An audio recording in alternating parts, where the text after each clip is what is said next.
자, 오늘 우리가 살펴볼 말씀은 마가복음 8장 34절로 37절 말씀입니다. 마가복음 8장 34절로 37절. 자, 찾으셨으면 같이 읽겠습니다.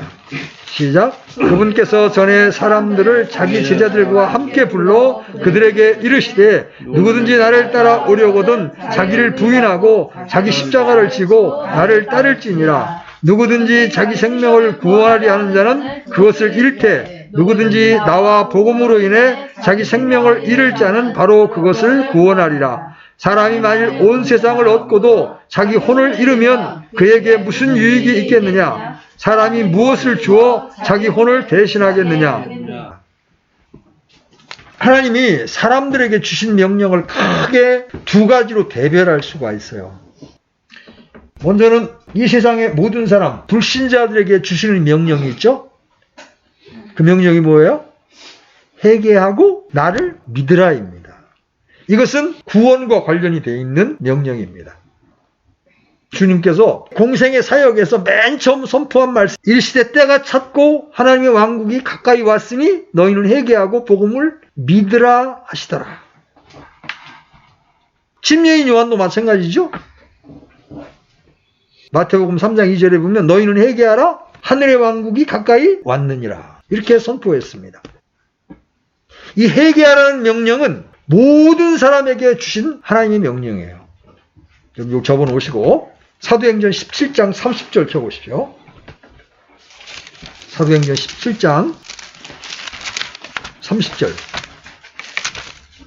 같이 읽겠습니다. 시작. 하나님께서 이같이 무지하던 때를 눈감아 주셨으나 이제는 모든 곳에서 모든 사람에게 회개하라고 명령하시나니 여기 모든 곳에서 장소 모든 사람에게 회개하라고 명령하신다. 이 회개는 바로 구원을 위한 것이죠. 여러분 회개하는 것과 복음을 믿는 것이 이게 완전히 분리되는 그런 게 아니에요. 거의 동시에 일어납니다. 회개는 나의 실존을 발견하는 거예요. 아, 내가 아무 문제가 없다고 생각했는데 하나님의 말씀 앞에 나를 비춰보니까 아, 내가 죄인이었구나. 내가 하나님에 의해 창조되었음에도 불구하고 하나님과 상관없는 삶을 살고 있었구나. 내가 하나님의 기쁨을 위하여 창조되었는데 나는 하나님의 기쁨과 아무 상관없이 하나님을 대적하면서 마귀를 기쁘게 하기 위해서 살고 있었구나. 이걸 발견하고 이제 우상들을 버리고 하나님께로 돌아와서 살아계시고 참되신 하나님을 섬기는 것, 이게 바로 회개예요. 그래서 불신자들이 해야 될 게 뭐예요? 불신자들에게 하나님이 주신 가장 큰 명령은 회개하고 그 다음에 복음을 믿으라. 회개하지 않고는 복음을 믿을 수가 없는 거야. 내가 아무 문제가 없는데. 여러분 봐요. 우리도 큰 수술을 받으신 지체들이 여러 있는데 내가 내 몸에 암세포가 있다는 걸 내가 인정하지 않으면 어떻게 의사한테 내 몸을 맡길 수가 있어요. 몇 군데 병원을 다녀봐도 MRI를 찍어보고 CT를 찍어보니까 내 몸 안에 암세포가 있다는 거를 확인해야 의사한테 내 몸을 맡길 거 아니에요. 회개라는 게 뭐예요? 내가 지금 심각하구나. 내가 죄 아래 태어났고 죄를 지으며 살고 있고 그래서 죽은 다음에는 영원한 심판이 있구나. 이거를 내가 인정하고 내가 하나님을 떠나 있었다는 걸 인정하고 그런 후에야 내가 복음을 받아들일 수 있는 거야. 건강한 자는 의사가 쓸데없잖아요. 병든 자라야 의사를 필요로 하잖아요. 우리가 죄인이래야 나를 그 죄에서 건져주실 예수님이 필요한 거야. 복음이란 나를 사랑하신 하나님 이 땅에 독생자 예수님을 보내주셔서 내 죄 때문에 십자가에 달려 죽으시고 나를 의롭다 하시기 위해서 부활하심으로 내가 그 예수님을 믿을 때 살아날 수 있다. 구원받을 수 있다라는 게 복음이잖아요. 이게 불신자들에게 주시는 가장 큰 명령이에요. 근데 이 불신자가 이 복음을 믿어서 신자가 되었다. 오늘 말씀은 신자에게 주시는 명령이에요. 오늘 본문 말씀은. 자, 구원받은 신자에게 주님이 주시는 명령이 뭐예요? 나를 따르라. 보세요. 회개하고 복음을 믿는 것은 구원입니다. 이것은 신자가 되는 길이에요. 근데 신자가 되면 그때부터 신자는 누구를 따라가야 돼, 이제? 주님을 따라가야 되겠죠. 이것이 구원받은 사람이 해야 할 제자의 길이야. 제자의 길. 어떤 사람들 이렇게 신자와 제자는 같은 거야. 구분하기 어려워. 모든 신자는 모두 제자야. 이렇게 주장하지만 이 둘은 단어가 다르고 의미도 다릅니다. 신자는 불신자의 상대어로 회개하고 복음을 믿은 사람이에요. 근데 제자는 신자가 된 것으로 끝나지 않고 이제 육신이나 세상을 따르지 않고 주를 따르는 사람이에요. 그러니까 주님은 제자들을 부르실 때 어떻게 명령하세요? 나를 믿어라 그래요? 아니에요. 나를 따르라. 주님을 믿은 사람들이 신자인데 그 신자들에게 나를 따르라고 명령하신다. 구원은 값없는 은혜의 선물입니다. 그렇죠? 누구든지 받을 수 있습니다. 하나님께서 우리를 대신해서 예수님을 통해서 우리의 죄값을 치르셨습니다. 그러나 제자가 되려면 몇 가지 조건이 필요합니다. 신자가 되는 건 믿으면 되지만 제자가 되려면 조건이 필요하다고 그랬어요? 그 조건이 뭐예요? 자기를 부인하고, 이게 첫 번째입니다. 그 다음에 자기 십자가를 지고, 그리고 난 다음에 주를 따라야 돼. 성경은 누구든지 구원받을 수 있다고 말씀하시지만 누구나 제자가 될 수 있다고 말씀하시지는 않습니다. 어떤 사람은 제자로서 부적합하다고 하십니다. 여러분 마태복음 10장 37절 38절 열어보십시오. 마태복음 10장 37절 38절. 자, 찾으셨으면 같이 읽습니다. 시작. 아버지나 어머니를 나보다 더 사랑하는 자는 내게 합당하지 아니하고 아들이나 딸을 나보다 더 사랑하는 자도 내게 합당하지 아니하며 또 자기 십자가를 지고 내 뒤를 따르지 아니하는 자도 내게 합당하지 아니하리라. 엄중한 말씀이 나옵니다. 주님은 제자로서 부적합한 사람들에게 말씀하고 계신 거예요. 주님보다 더 사랑하는 것이 있는 사람은 제자로 합당하지 않습니다. 또 자기 십자가를 지고 주를 따르지 아니하는 자도 내게 합당하지 아니하다 이렇게 말씀하십니다. 자, 누가복음도 한번 펴보세요. 누가복음 9장 57절로 62절. 누가복음 9장 57절로 62절. 자, 여기에 제자로서 부적합한 사람들에 대한 주님의 말씀이 나오죠. 자, 어떤 사람이 주를 따르겠다고 결단했습니다. 57절 보세요. 57절. 그들이 길을 갈 때 어떤 사람이 그분께 이르되 주여 주께서 어디로 가시든지 내가 주를 따르리이다. 여러분 이런 사람 만나면 얼마나 좋겠어요. 이야 대단하다. 너 그런 결심을 했구나. 근데 주님이 뭐라고 말씀하세요? 주님은 즉석에서 그 사람을 제자로 받지 아니하시고 이렇게 말씀하십니다. 58절 보십시오. 예수님께서 그에게 이르시되 여우도 굴이 있고 공중에 새도 보금자리가 있으되 사람의 아들은 머리둘 곳이 없도다 하시고. 이게 무슨 말씀이에요? 이는 제자로서의 삶에 찾아오게 될 고난, 아픔, 어려움 등에 대해서 말씀하시는 거예요. 아, 예수님 믿으면 성공해. 형통할 거야. 부자 될 거야. 건강할 거야. 여러분 제자의 삶은 이런 것들과 거리가 멉니다. 여우나 공중에 새만도 못한 주거 환경에 살아야 할 때도 있습니다. 주님의 제자로 산다고 해서 하나님께서 그에게 보금자리를 제공해 주지 않으신다는 거예요. 이건 구원에 관한 말씀이 아닙니다. 구원은 누구나 죽게 나온 즉시 받을 수 있습니다. 은혜의 선물이기 때문에 그래요. 그러나 제자로 사는 삶은 전혀 다릅니다. 주님은 잘못된 동기와 목적을 가지고 주를 따르겠다는 사람을 향해 어떤 재화나 명예의 보상이 없다는 점을 분명히 말씀하셨습니다. 자, 59절도 보세요. 59절은 또 다른 사람이 나와요. 또 다른 사람에게 나를 따르라 하시거늘 그가 이르되 주여 먼저 내가 가서 내 아버지를 장사진에게 허락하옵소서 하니. 이 사람은 본인이 나선 게 아니에요. 본인이 따르겠다고 나선 게 아니라 주님이 부른 거야. 그러니까 뭐라고 얘기해? 나를 따르라고 주님이 부르니까 이건 제자로서의 부르심인데 그때 이 사람이 저는 아직 해야 할 일이 있습니다. 내 아버지를 장사 지내게 하옵소서. 이건 지금 당장 아버지가 지금 돌아가셨는데 지금 장사 치고 있는데 너 나와서 복음을 전하는 그런 말씀이 아니에요.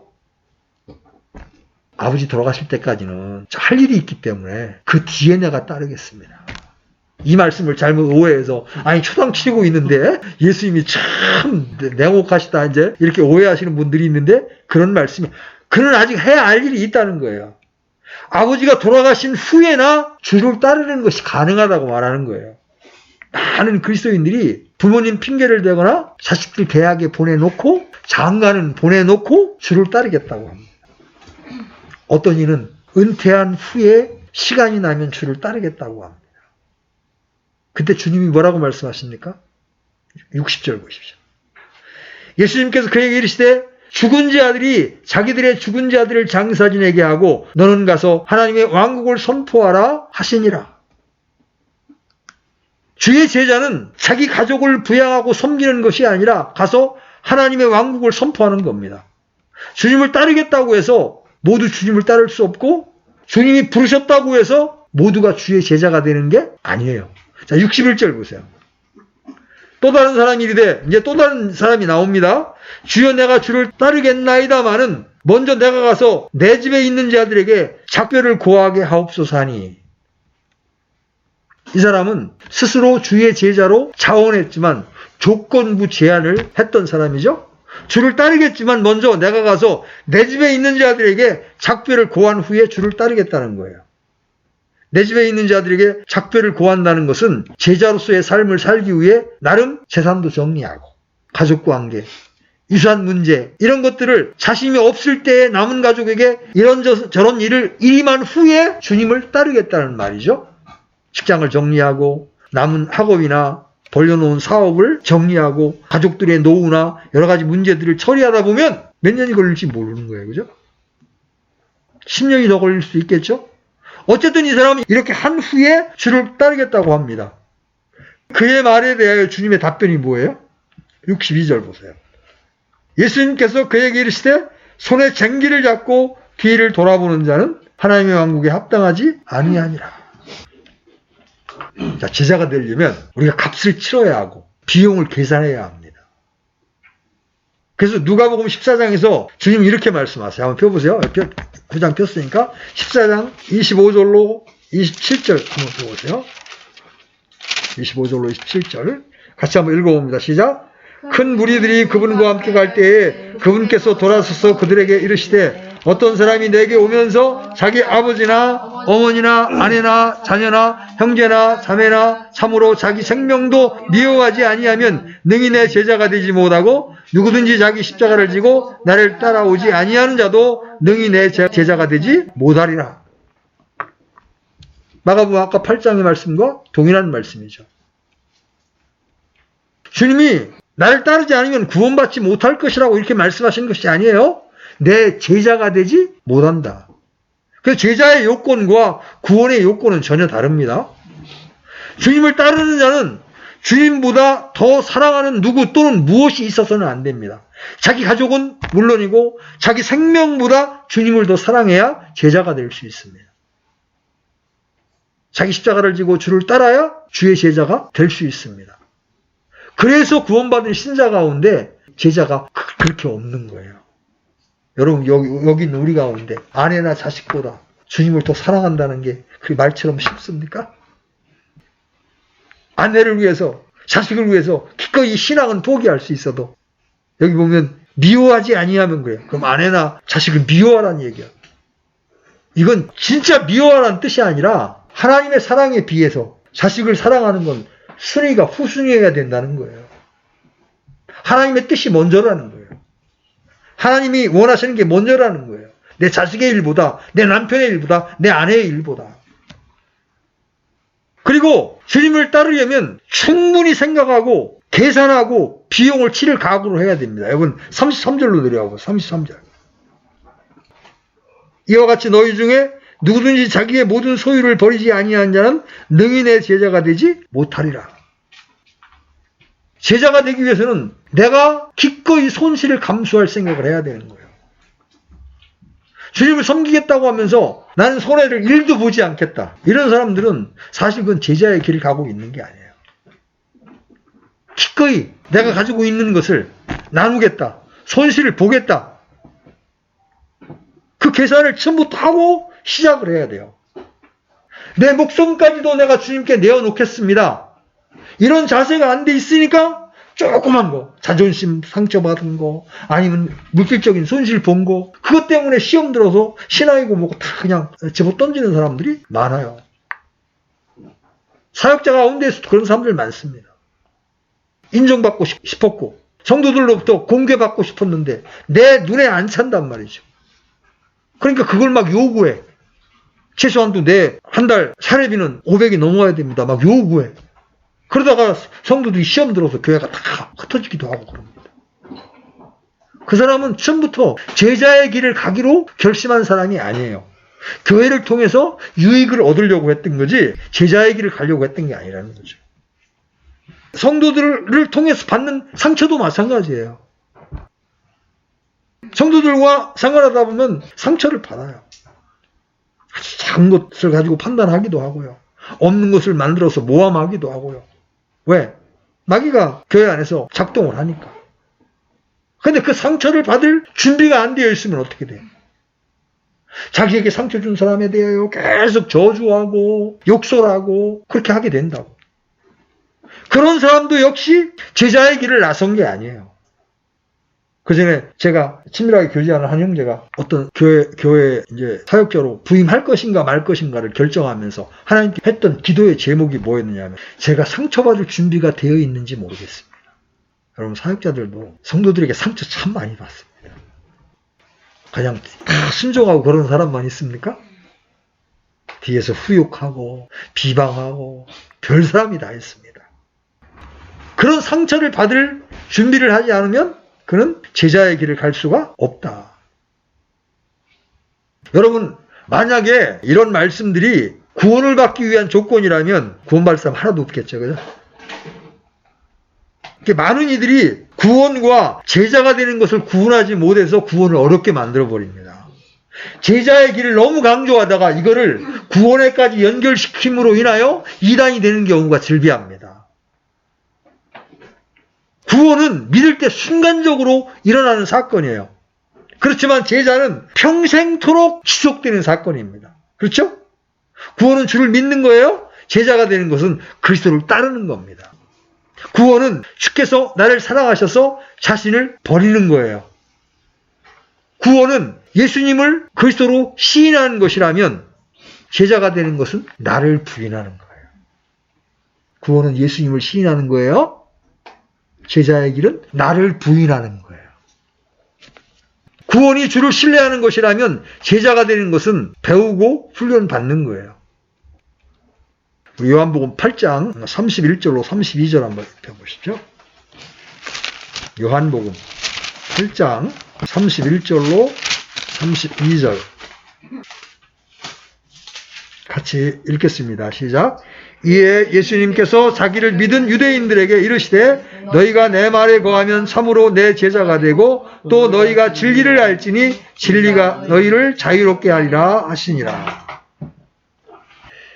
여러분 예수님이 많은 대중들을 놓고 설교했습니다. 그 예수님의 설교가 너무나 힘이 있고 멋있으니까 유대인들이 예수님을 믿었습니다. 여기 봐요. 예수님께서 자기를 믿은 그 유대인들에게 말하죠. 그들에게 뭐라고 얘기해? 너희가 내 말에 거하면 참으로 내 제자가 되고. 그래서 제자가 되기 위한 요건은 주의 말씀에 꾸준히 거하는 겁니다. 여기 거하는 것이라는 영어 표현을 보면 continue in my word 그랬어요. continue 계속해서 내 말에 거하면. 신자는 복음의 말씀, 주님께서 나를 위해 죽으셨다가 부활하셨다고 하는 복음의 말씀을 믿을 때 됩니다. 제자는 성경에 기록된 이 말씀들을 꾸준히 공부하고 그 말씀을 묵상하고 사용하면서 그 말씀을 따라 살아야 합니다.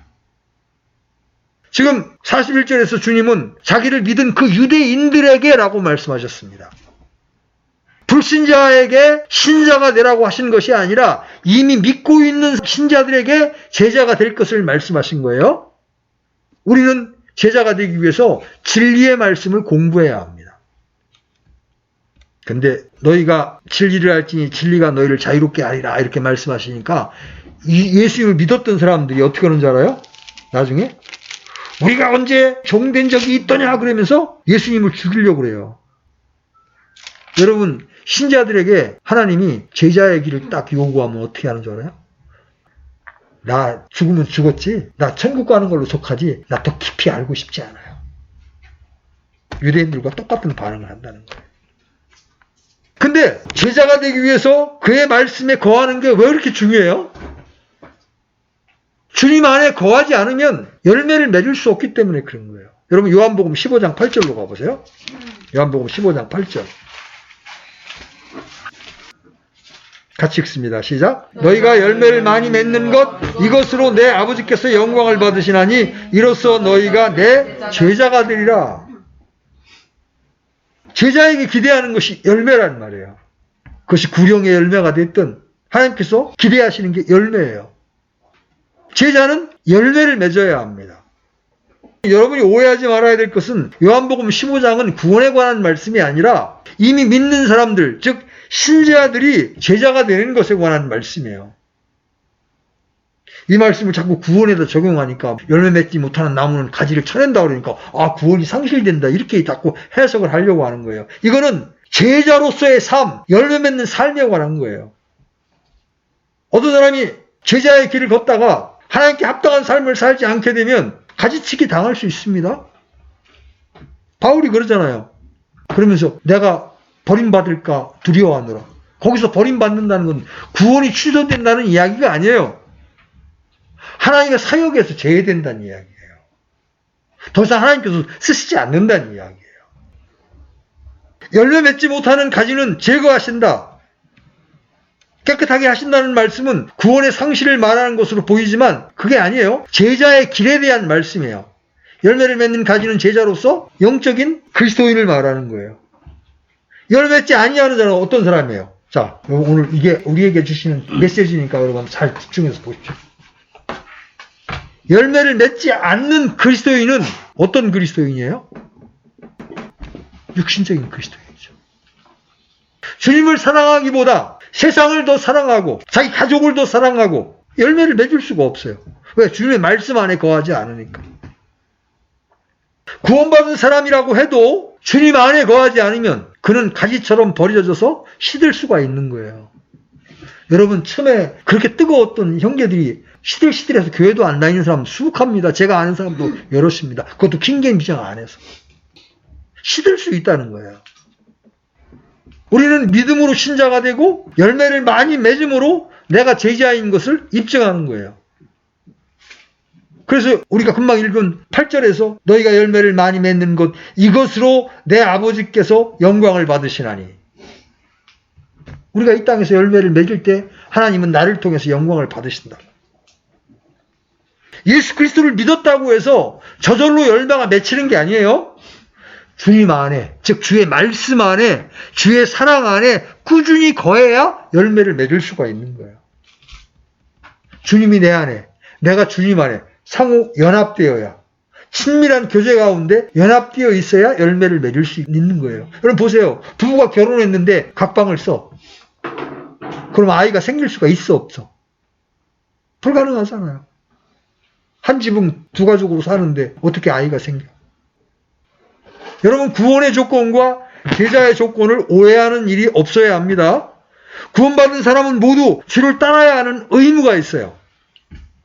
주님이 말씀하시죠? 내 양들은 내 음성을 들으며 나는 그들을 알고 그들은 나를 따르느니라. 그런데 안타깝게도 신자라고 하면서 주를 따르겠다고 나서는 사람이 많지 않다는 거예요. 여러분 다시 마가복음 본문 8장 34절로 가보십시오. 마가복음 8장 34절.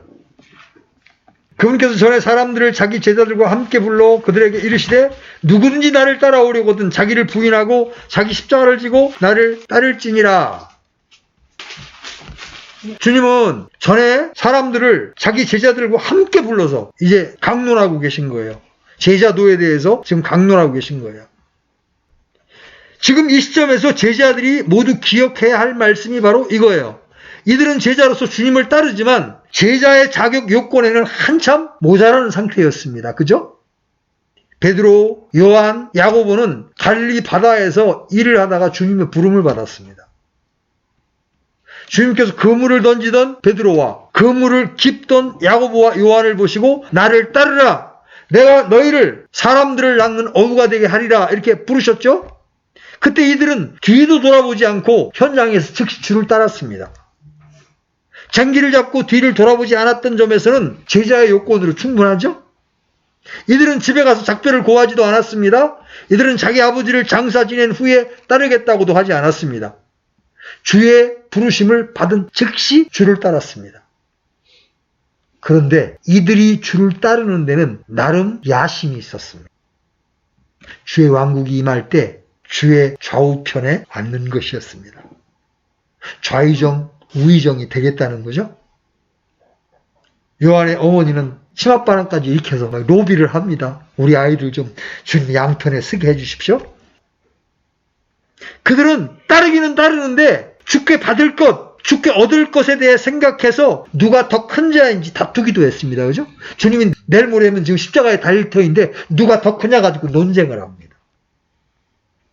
주님은 사도들 뿐만 아니라 사람들 앞에서 누구든지 나를 따라오려거든 자기를 부인하고 자기 십자가를 지고 나를 따를지니라 이렇게 말씀하십니다. 12제자로 부름을 받지 않아도 누구든지 주를 믿는 자들은 주를 따를 수 있습니다.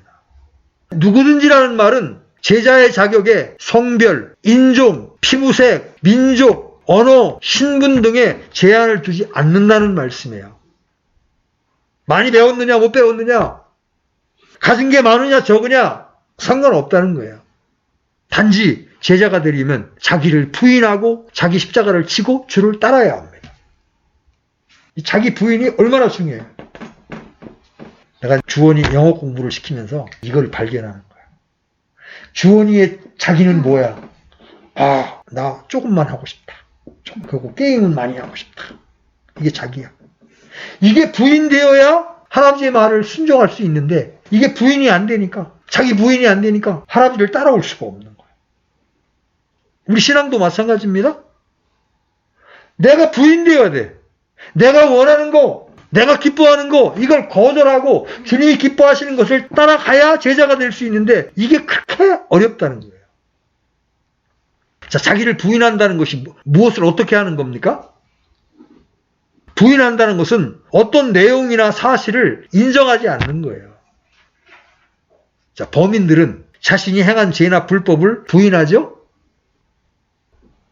실제 누구나 다 부인합니다. 경찰 앞에서도, 검사와 판사 앞에서도 일단 부인합니다. 국회의원들 검찰청에 끌려가면서 자기 죄를 시인하며 들어가는 사람 봤어요? 없어요. 다 부인합니다.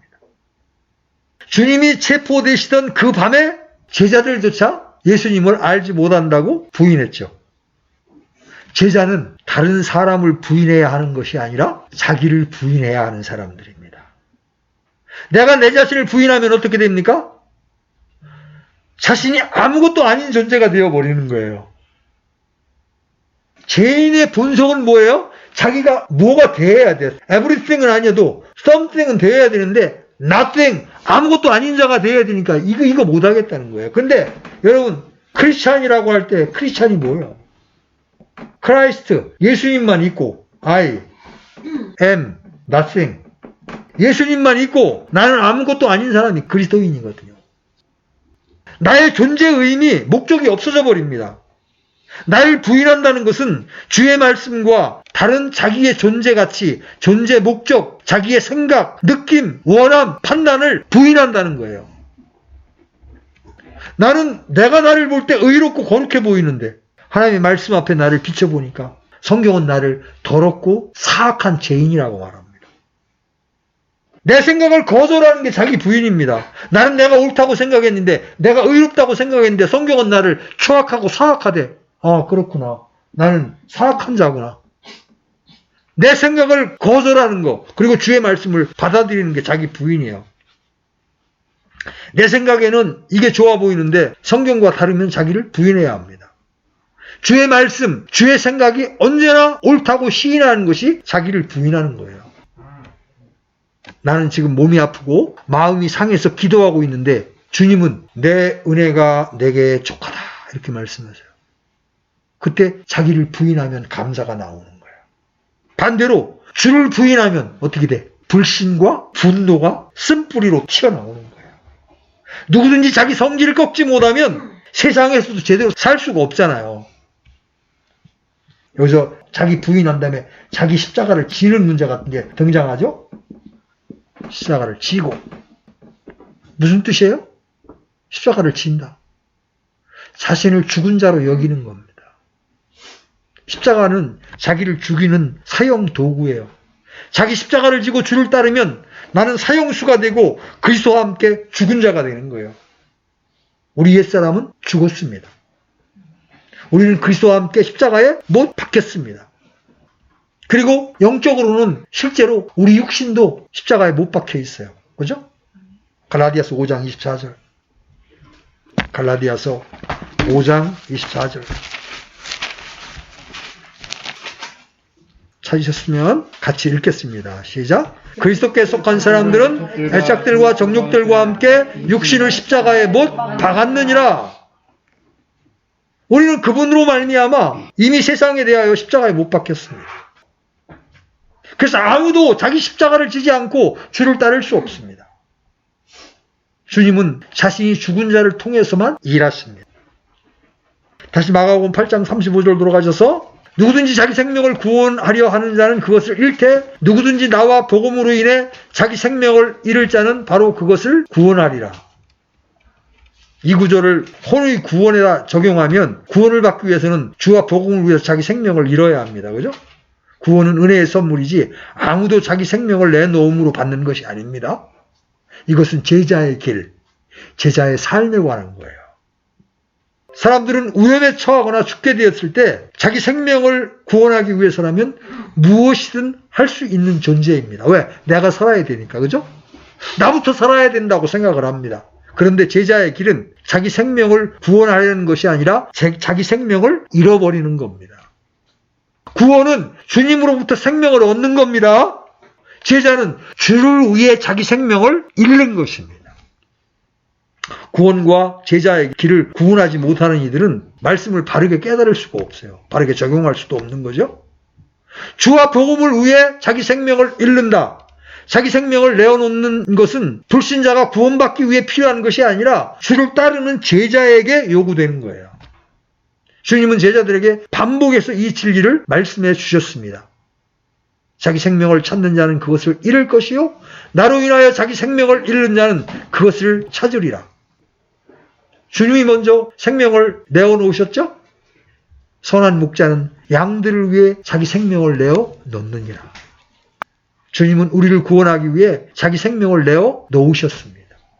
이제 구원받은 그리스도의 제자들은 누군가를 위해 목숨을 내놓아야 합니다. 제자로서 그리스도인은 첫 번째 주와 복음을 위해 자기 생명을 내놓아야 합니다. 제자로서의 그리스도인은 자기 친구들을 위해 자기 생명을 내놓을 수 있어야 합니다. 생명은 고사하고 자기 가지고 있는 것도 못 내놓겠다고 하는 게 우리의 모습 아닙니까? 제자로서의 그리스도인은 하나님의 어린이 양들을 위해 목숨을 내놓아야 합니다. 제자로서 그리스도인의 남편은 자기 아내를 위해 목숨을 내놓아야 합니다. 제자로서 그리스도인은 자기 형제들을 위해 목숨을 내놓아야 합니다. 이것이 바로 사랑입니다. 모르드게와 에스더는 자기 민족을 위해 자기 생명을 내어놓죠. 다니엘과 그의 친구들은 주님을 위해 목숨을 내어놓습니다. 스데반은 예수님으로 인해 자기 생명을 잃었습니다. 그렇죠?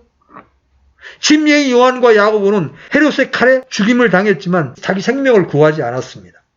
그들은 더 좋은 부활을 얻고자 했기 때문에 그렇습니다. 사도 바울 역시 로마의 네로 황제에게 목숨을 잃었지만 그것을 기뻐했습니다. 그는 자기 생명을 구하거나 보존하려고 하지 않았습니다. 마가복음 8장 36절에서 다시 주님이 이렇게 말씀하십니다. 사람이 만일 온 세상을 얻고도 자기 혼을 잃으면 그에게 무슨 유익이 있겠느냐? 육체의 생명보다 더 귀한 것은 혼이에요. 육체의 생명은 이 세상에서의 수명이 전부지만 혼은 영원합니다. 그래서 주님은 몸은 죽여도 혼은 능히 죽이지 못하는 자들을 두려워하지 말고 오직 혼과 몸을 다 능히 지옥에서 멸하시는 분을 두려워하라, 이렇게 말씀하십니다. 혼은 온 세상보다 더 귀한 것입니다. 모든 것을 다 가져도 자기 혼을 잃으면 그에게 아무 유익이 없어요. 몸이 죽으면 쌓아둔 재물이 아무 소용이 없죠?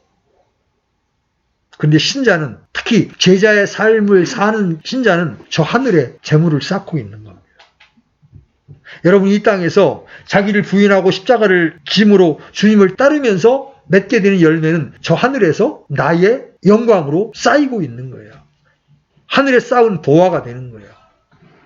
그래서 주님께서 내 혼을 취해 가실 때 우리는 기뻐하고 즐거워하게 되는 거예요. 왜? 저 하늘에 우리가 받을 상급이 있기 때문에. 혼은 영원합니다. 몸은 죽어 헐게 묻히지만 혼은 가야 할 곳이 있어요. 그래서 사람이 온 세상을 얻고도 혼을 잃으면 그에게 아무 유익이 없는 거예요. 혼을 잃는다는 의미는 첫째, 육체의 생명을 잃는다는 말이고, 둘째로는 그 혼이 지옥으로 가는 것을 말합니다. 제자들이 이 세상과 이 세상의 일을 사랑하고 이 땅에 애착을 둔다면 온 세상을 얻는다 해도 죽을 때 그에게 아무 유익이 없는 거예요. 그래서 제자의 삶은 믿음의 삶이어야 합니다. 믿음으로 걷고 믿음으로 행해야 합니다. 믿음에서 나지 않는 것은 무엇이나 죄이기 때문에 그래요. 자, 결론을 맺겠습니다. 우리를 구속한 그분을 따르는 것이 마땅하지만 실제로 그분을 따르려는 사람은 많지 않습니다. 우리는 그것을 배은망덕이라고 부릅니다. 우리는 온 세상보다 귀한 혼을 구원을 받았습니다. 그분께로부터 받을 최고의 은혜를 받았습니다. 그런데 그분을 따르려고는 하지 않습니다. 부담스럽다는 거죠. 손해보고 싶지 않다는 거죠. 그것이 바로 배은망덕이라는 거예요. 자, 여러분은 어떤 길을 선택하시겠습니까? 구원은 받았으니 내 마음대로 사시겠습니까? 자기를 부인하고 주님을 따르시겠습니까? 선택은 여러분의 것이고 그 선택의 결과는 영혼을 좌우하는 겁니다. 이 땅에서 내 기쁨을 위하여, 내 욕망을 위하여 살다가 죽게 되면 하늘에서 주님 앞에 부끄러운 모습으로 서게 될 것이고, 이 땅에서 나를 부인하고 내 십자가를 지고 주님을 따르면서 많은 열매를 맺었다면 주님 앞에서 찬란한 영광 가운데 드러나게 될 것입니다. 여러분은 하나님의 말씀을 따라 지혜로운 선택을 하는